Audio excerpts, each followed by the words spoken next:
Well, from the business of business, the business of the newspapers, Florence Villemot is here with us to take us through what's making the front pages here in France. Laura. Morning to you.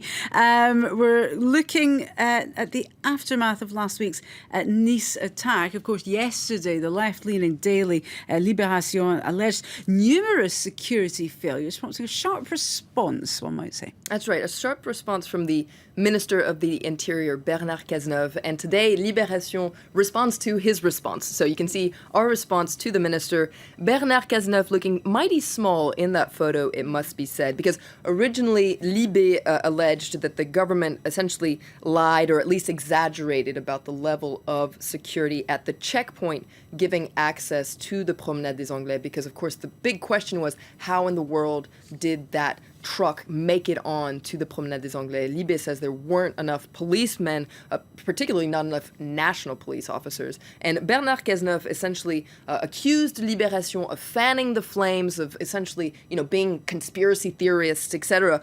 But he did not deny the information. And so Libé says, he confirmed their scoop. And Libé says, in this letter to the minister, says, "Dear Mr. Minister, you accuse us of bad journalism and being unethical, but we're just doing our job, which is to shine the light on blatant contradictions."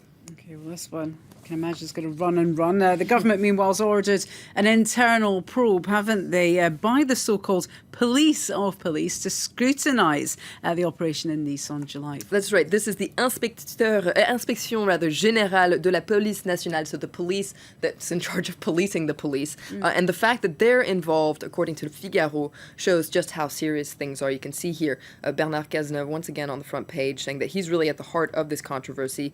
In its editorial, Le Figaro really calls for transparency. Who's right and who's wrong? Well, the police of the police are going to find out soon enough. But to avoid another controversy and allegations of cover-ups, the best thing would actually be to have a parliamentary investigation that would be public, that would be transparent. This would really calm things down because the government really has a duty here to tell the truth. The country needs to know everything and needs to know clearly because French people are anxious enough as it is, according to Le Figaro. They certainly don't need to also lose faith in the government and the people that, after all, are in charge of protecting them. Well, Bernard Cazeneuve is at the heart of this controversy, Flo, and up until now, he's been a relatively strong figure in the government, hasn't he? That's right. L'Opinion says that up until now, he's had pretty much a flawless career, but his image has really taken a hit from this été meurtrier, this deadly summer.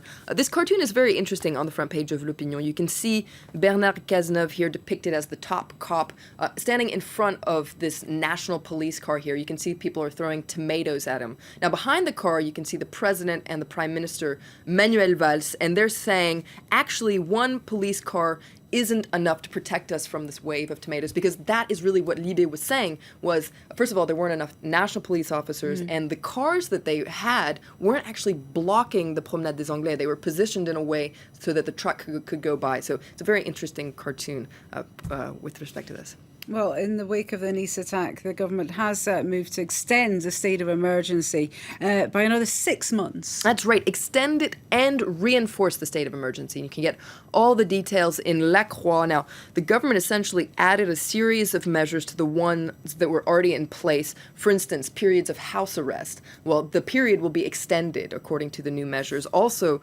police are getting all sorts of new powers. For instance, they can seize and search phones and computers in a way that they couldn't up until now. Detainees can be filmed 24/7, and also they'll no longer be able to get suspended sentences, so they're definitely stepping up the measures here. And these measures have raised alarm among legal experts, haven't they? That's right. L'Humanité is among those that are very alarmed by these measures. These measures were adopted in an emergency when emotions were running high and without much democratic debate. That's really the main problem, according to L'Humanité. Now, the measures go beyond the state of emergency, according to L'Humanité. It's a serious attack on our liberties that's not necessarily going to protect us from terrorist attacks. And Le Monde has a very interesting editorial on this as well that really weighs the two things. You have state of emergency versus the rule of law.